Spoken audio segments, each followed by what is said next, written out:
Welcome to my Bob Thurman podcast. I'm so grateful some good friends enabled me to present them to you. If you enjoy them and find them useful, please think of becoming a member of Tibet House US to help preserve Tibetan culture. Tibet House is the Dalai Lama's cultural center in America.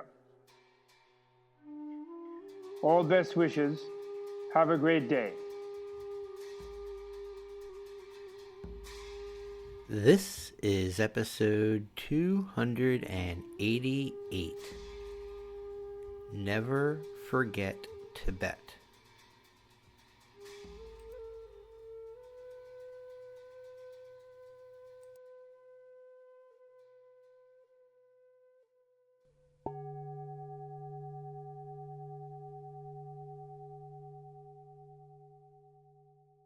Hi, greetings. This is a special podcast at the time of still in the Ukraine and the Holocaust atrocity massacre, the massacre of the Ukraine, Russia's war there.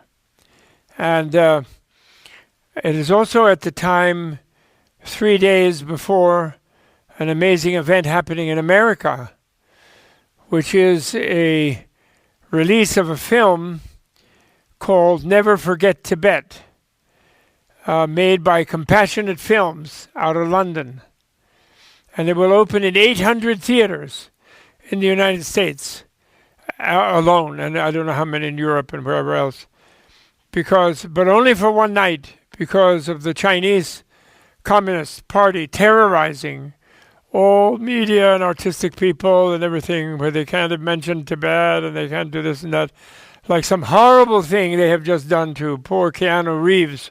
Actually wonderful, not poor, but wonderful Keanu Reeves, just because he felt like making a beautiful comedic performance in between all the massive John Wick, wonderful events martial arts things that he does and other things. And he did where he read a poem of Allen Ginsberg. And he didn't mention Tibet, and he did it as a benefit for a cultural organization that does remember Tibet. So it's such a remote connection, and yet they mercilessly are trying to harass him in order to terrorize everybody else in Hollywood, as well, not to mention punish him. I mean, what kind of ridiculous behavior is this? But one of the things I want to stress in this moment is this is because a tiny little group of people in the standing committee of the Politburo, and it looks like maybe even one tiny little person, although he's not as tiny as Mr. Putin, but Mr. Xi Jinping is still, relative to the vast mass of humanity, one tiny little person. And the technologies of our planet are such that we cannot allow this kind of one tiny little egomaniac person to be able to massacre and kill and punish and control the thought of millions and billions of people. This is simply technologically unfeasible and impossible. And we, the masses of people on this planet, have to rise up in a leaderless, loving way, not a violent way, but in a leaderless, without any one big leader person. Rise up and say, no. You start out as a good person, and maybe you have some good intention, but you get to this focus of energy where your slightest flicker of the finger, pressing of one button, could annihilate the whole planet. And it's not possible that you should be put in such a stressful situation, even out of compassion for you and for all the living beings on the planet. It's compassionate. All right? So I want to make this point because this is the point of the Dalai Lama. When the Dalai Lama said in the 1990s, and has repeated ever since, he might have said it sooner than that this next century, but I said it about the century, so probably around then. This next century cannot be a century of violence and bloodshed and massive world wars like the 20th century. 21st century may not and cannot and must not be that, he's saying, and will not be, actually. He was simply predicting a scientific fact that we cannot afford this kind of thing. We cannot stomach it. And even the tyrants who cause it don't enjoy it, because they attract the vibratory hatred of so many people. And everything nowadays is so transparent, and everybody knows what everybody else is doing. And our interconnected minefield, Facebook is the name of one company, but they're all of these companies interconnect us, and you can't really turn them off. And we don't want it because people don't want to turn them off. And actually, strangely, the tyrants and the fanatics think that through them they can control all the people, but they can't, because everybody sees everything. And so this is just a fact. War is obsolete. And egomaniac tyrants and dictators and kings, even if they're egomaniacs, are obsolete. You can have a ritual movie star kind of king if you like to have the social, cultural feel of it, like the look of it. But they can't have power to press buttons and do things. No. And nor can even a bunch of weird, corrupt senators have such a power. Somehow there has to be this distributed, really the ideal of democracy, where decisions are made by constant referendum through the internet to everybody involved. And that's the way of having definite peace, definite plenty, no super huge poverty and starvation for anybody, and no wrecking the planet and the environment, which is what feeds everybody.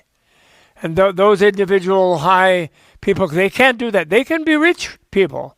There will be still rich people who will do creative things, probably more artistic type of people than just people playing with numbers. But there will be. And that's fine for people to be rich. But they will from their karma.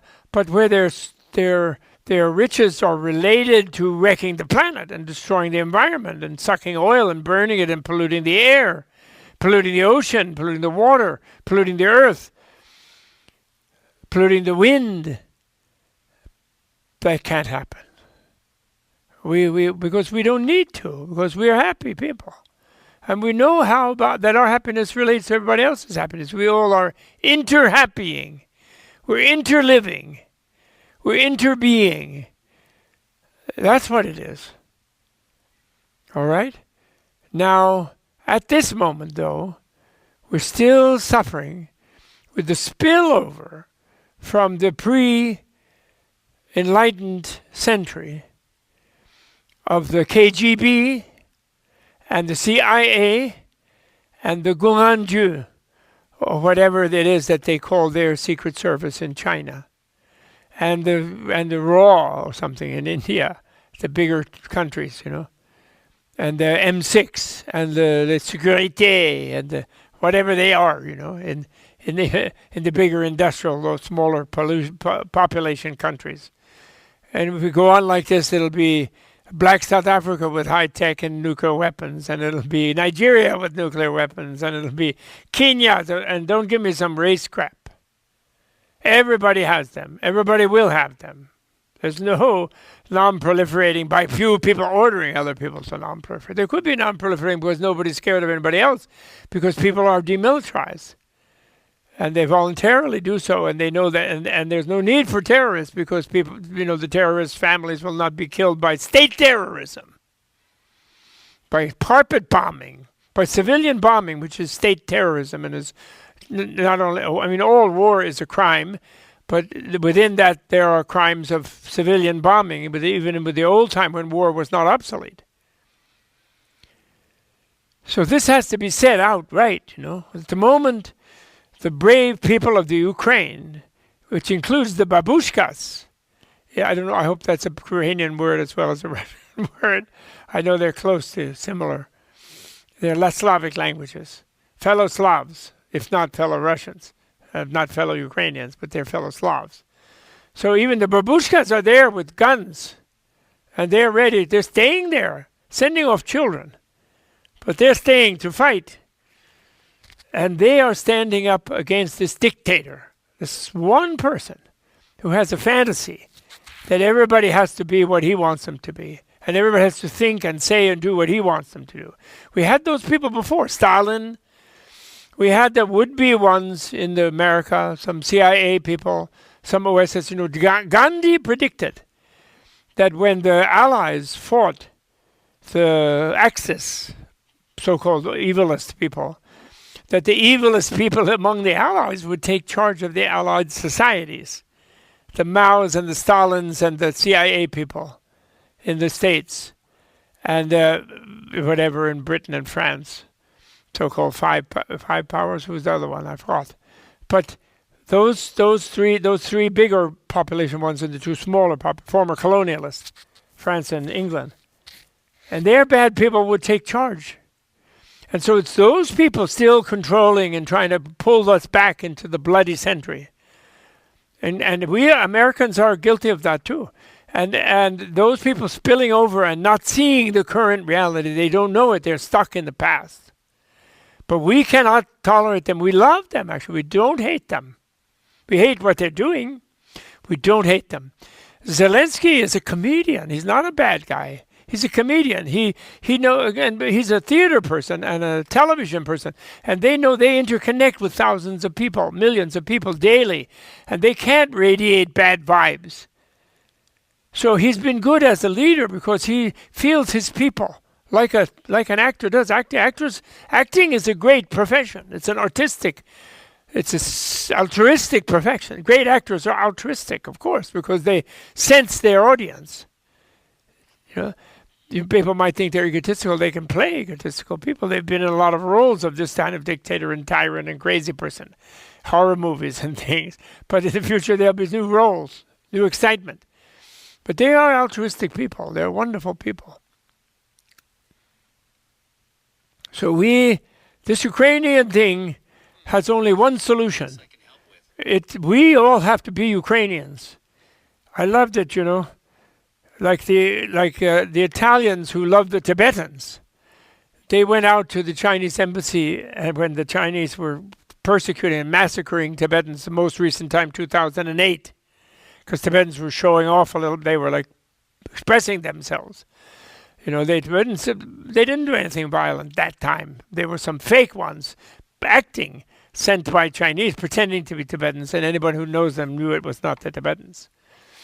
And then they massacred a lot of Tibetans because of that, and they've had the place locked down ever since, just like the Uyghurs. But they basically have the place locked down for 70 years. China has 3 Ukraines, at least, if not more, but 3 bigger ones. I'm sorry, there are 55 different so-called minority nationalities in China. But I'm sorry, I don't know the names of all of them. Maybe the 4th is the Manchu. But those are 4 big ones. And the Chinese were vengeful and vindictive about the Manchus, who conquered the Chinese and humiliated them for 300 years. Much worse than the Westerners, actually. And they've been persecuted since, and they've kind of disappeared and assimilated. But there are millions of Manchus originally and probably still. So the Tibetans, Mongolians, Uyghurs, which now people are seeing, and Manchus, those are Ukrainians. And they've been 50, 60, 80 years, 70 years, they have been being assimilated and basically genocided by the Chinese, more or less openly or not openly. And more invisibly, though, like in the old century way, because you don't have connection, because they block. Tibetans have been killing themselves have been sacrificing their lives like the Ukrainians are, but they've been doing it non-violently because of their Buddhist ideals, and also because of their confidence about being reborn. And so they burn their bodies in front of the enemy. They burn their own bodies to show, like, you can't dominate us. That's their way of showing freedom, which is a unique specialty. Wasn't a Tibetan specialty in the past, but they achieved that. Terrible. We would tell them not to do it, just wait them out rather than do that. But they are doing it. Almost 200 of them have done that so far. And then the Chinese shoot them once they're burning because they're so freaked out by it, because it's where they're escaping from the power of the egocentrical domination hierarchy coming from small people at the top, because normal Chinese don't want to do that. Normal Chinese, they want to be happy, they want to be rich, they want to have fun. They worship Tibet as a land where their rivers come from. They have deities and heaven realms in Tibet in their mythology. If they knew their mythology, as the communists didn't allow them to learn it, but if the ones have come to know it now, they love the Tibetans. There's hundreds of millions of them love the Dalai Lama, love Buddhism. They don't want to dominate, destroy any Uyghurs, and the Buddhists don't mind Muslims really, a few crazy ones, but it's in Burma it's not the Buddhists doing that really, it's the generals. Nasty generals did it to fool the Buddhists. Buddhists didn't propose it properly, I quite agree. So this is worldwide war. This is the world war of now. And the Ukrainians are the heroes, but we all have to win it with the Ukrainians. That doesn't mean we all have to go over there and shoot Russians. It means that we have to keep clear in our mind what it is. And whenever the Putin lunatic decides he better try to seem sane, and he better back off and maybe pretend he won something, and then normalize, and then people will forget about it, and then we have someone who wants to be Putin in America, a crazy Trump. We have to fight that. He will do the same harmful thing. The reason they fight other people is they do it when they get unpopular with their own people. When they don't have people out going yay to them anymore. And they realize, maybe they can get a few, but they realize by polling that they are really unpopular. At that point, throughout history, they will go and attack the neighbor. And then they'll even collude with the ruler of the neighbor, because he's getting unpopular probably. And then they'll vent the hostility, the resentment of the people being oppressed by the tyrant, that the enemy is the other people, and then they'll get them to kill each other. So then they won't overthrow the tyrant. Do you follow? But unfortunately, the way it's going in history, when they overthrow the tyrant, in the different French Revolution, American Revolution, or Russian Revolution, etc., when they overthrow the tyrant, because they do it violently, the new guy is the worst tyrant. He starts out with a good intention, liberating everybody, then he becomes a horrible dominator, worse than the most corrupt emperor, czar, king, queen, whatever, monarch. Because at least for several generations in monarchies, they try to train the crown princes or princesses to be good leaders and care about the people. And the one who comes up in a violent war, they just low violence. Power comes out of the barrel of a gun, and therefore then they oppress everybody under them really violently and badly, which is why Russian Revolution didn't turn out well. So now we have a new war, a new revolution, and that's the revolution of the people with love, the people who demand happiness, and they know that they want the license to be happy themselves, and they know they can't be happy really by making other people unhappy. So they don't try to oppress and destroy and harm and domineer and bully other people. And we've reached that point, and also male and female have become therefore more equal because of that. Because women always were ahead of men in knowing that. They didn't want all those wars. They told their men, don't do that war. No, don't kill my son. They told the king, but then they were immediately executed and kicked out and not listened to. But they've known this for a long time because they're more realistic. They're more aware of interbeing as the beloved, late, but very present now, after death of his ordinary body, very present Thich Nhat Hanh, in love with the Mother Earth, in love with all the world's people, as you are and I am. We are in love with everybody. Even the bad guys, we're in love with them. We are. Poor guys. The most pathetic one down there in Mar-a-Lago, and the other most pathetic one in the Kremlin basement, threatening around with nuclear weapons and horrible things they can do to everybody. And the most pathetic ones over there in Zhongnanhai, which is actually the Manchu emperor's throne camp. You know, it's an imperial thing, pretending to be communist for the people, but they're in an imperial throne, egomaniac's house, which should just be a museum. They should live with people in it, but they can have a big mansion if they worked hard. But they should live on the street with the people. And because then they feel happy because they like to have friendly neighbors. They know they have no friendly neighbors. They have all these bodyguards and security. They're scared of them because they're oppressing them. And all the people owning all the oil companies and the sheikhs in Saudi Arabia and in Iran who want to sell oil. And they turn their whole world into just, the whole country into just an oil business. Never mind destroying the planet.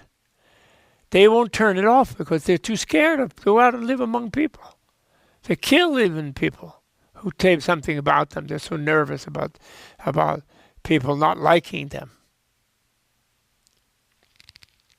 Whereas if they were still living on the street, they might have a bad mood one day and kick a dog or something, and then somebody would scold them, and then they'd learn to make up to the dog. So when they get in a bad mood, they can't harm so many people as someone who has huge power over life and death over people and huge weapons. That's not possible. So that's the revolution. Volodymyr Zelensky is leading the violent side of it. The Dalai Lama is leading the non-violent side of it. I think we should see to it that the Ukraine becomes, under Volodymyr, after he wins by repelling the Russian invasion, because the way to repel it is we have to help them repel it. It makes it too unpleasant for the dictator who is maintaining it, and realize that he will lose everything if he keeps it up. But then the final resolution cannot be where he can then build up more power to invade again or invade the next group of people, which is what he wants to do, because of his fantasies and his fear of the regular people around him. Because he's in the last century. He was trained as a secret police, where they torture and kill people at will, and life and death. They have a 007. Oh no, we don't have such people in the future. We do not. We love everybody, so they don't kill people. And we have to see to it that Ukraine could be a zone of peace. And everybody would agree that everybody else cannot invade them. And maybe get a guarantee at first, because we don't want a regime change there. It'll be eventually the Russians will have to decide to do it themselves. They'll realize the impracticality of this. They'll decide to do it. Maybe the oligarchs will decide to turn some of their excessive mansions into museums. They'll sort of try to re-enter the forgiveness of the people whose son they had killed for an unnecessary invasion and stupidity and whatever, or from writing the wrong article, they tortured and executed. They have to try for forgiveness. And they did it in South Africa. They had forgiveness. They had tutu. But there are tutu. There are Russian tutus. There's Ukrainian tutus. There's American tutus. There's Chinese tutus. There's Tibetan tutus. There's every kind of tutu for reconciliation commissions. There can be a world court, international court, we could sign up to, but there can be an international reconciliation commission next to the court, rather than just locking them up forever. You only lock people up to try to educate them. They're correctional facilities, they're called. They're not called punishment facilities. We don't do that. Civilized European, they don't do capital punishment in civilized countries. They do rehabilitation. Because they love everybody. Even murder, even bad guy could be good if they were re-educated, retrained. They had a different vision. They had a different experience. They had nightmares about it. They saw their karma. They received teaching of how to find the knowledge in their mind, because even they're human beings and because they can understand reality. And reality is against the act of killing another living being, basically. Reality allows you to flourish when you save every life. And then you can get more life. Plants give themselves to you, so it's okay. And plant diet is healthier anyway. Okay, so let's hear it for Ukraine, but let's remember Tibet. Let's remember the Uyghurs. Let's remember the Yemenis, which is America's blame. And the people who are still selling whatever it is to the Saudis, let's remember Saudi Arabia. They're to blame. Let's remember starving people wherever. Kenya, Ethiopia. That's a joke. That's no good. That guy had a Nobel Peace Prize, and he goes and to kill and starve all these people. No, no, no. Médecins Sans Frontières is helping the Ukrainians. They are right poised on the Polish border. Many of such people. We help them. We do everything we can to help the loving people. And we don't allow this idea that loving people are weaker. Loving people are stronger. Volodymyr is showing that. And his Ukrainian people. And we love them. They have a culture house. The brother organization, sister organization to Tibet House on 15th Street is the Ukrainian house on 79th Street and 5th Avenue. We're between 5th and 6th on 15th. Let every oppressed culture have a house in New York and in D.C. and in Moscow and in Paris and London and in Beijing. And no dictators oppressing and killing off and it's trying to assimilate and increase their power. Because they're scared of their neighbor. They never want to conquer somebody thousands of miles away to make themselves feel bigger, which doesn't satisfy. So then they want to conquer more. Believe me, the bigger enemy of the Russians are the Chinese, and vice versa. They're not allies because Russia is hogging too much land that too many Chinese need. So actually, in a better world, beyond the 20th century world, they would allow them to farm that land. And they'd be up there making it beautiful and producing more things and stopping the stupid melting of the permafrost in Yakutia and in northern Siberia. But Siberia is huge, and there's not enough people there. And they can invite some Chinese, and they don't have to have a war, which I prophetically saw in the 1980s. They don't have to have that. Please, Siri, take a break. Okay, so that's what I have to say today. And don't worry, and also don't be frightened by him with his nuclears. He's not going to shoot any nuclears. He can't. God won't let him. The angel Gabriel will stop him in his own head. He will not, because he knows that's the end of life. And he has beautiful daughters. And he has his side. He has a human side. That particular bad guy at the moment, actually, very criminal guy. And we don't want that from any of these countries, and we certainly don't want it in the U.S. There have been a bunch of them here, and we don't want them. And we're going to, but because we love them. If you go kill a lot of people, you go to hell yourself. Whatever you think hell is, you go there. That's what happens to you. You don't live well after killing people. Okay. Thank you so much. And go see Never Forget Tibet in one of the 800 theaters if you're in America or wherever it might be playing. And ask them to run it for more days. I'm sure it's quite cute. It's about the little Dalai Lama escaping and some things about it. But it's really getting to know the leader of world leaders who has no country. He's been in exile for most of his life. And he says still, no, he doesn't want a vengeance on the people who are genociding him and his people. And he's inspired his people mostly not to want such vengeance. Mostly. Nothing's perfect, but mostly. And even they are furiously angry unto death, but they'll only get rid of their own body. They won't murder a bunch of people with them.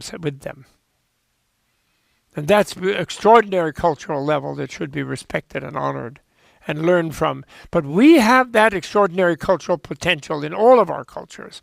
We just, under the charge of nowadays, too easily controlled by people who are stuck in an earlier time when they thought it might be efficient to have one lunatic running the show.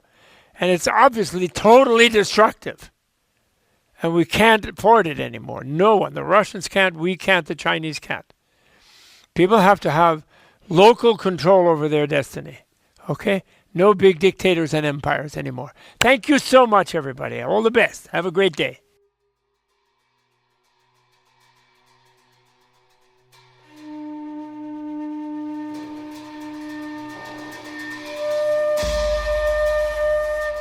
This episode of the Bob Thurman Podcast was recorded live at Menla Mountain Retreat in the heart of the Catskills in Phoenicia, New York. To learn how to support this podcast and about upcoming programs with Robert Thurman and friends, in person and online, please visit our websites at bobthurman.com, thus.org, and menla.org. Interstitial music generously supplied by Tenzing Chogyal. All rights reserved, used with the artist's permission. Tashi Delek, and thanks for tuning in.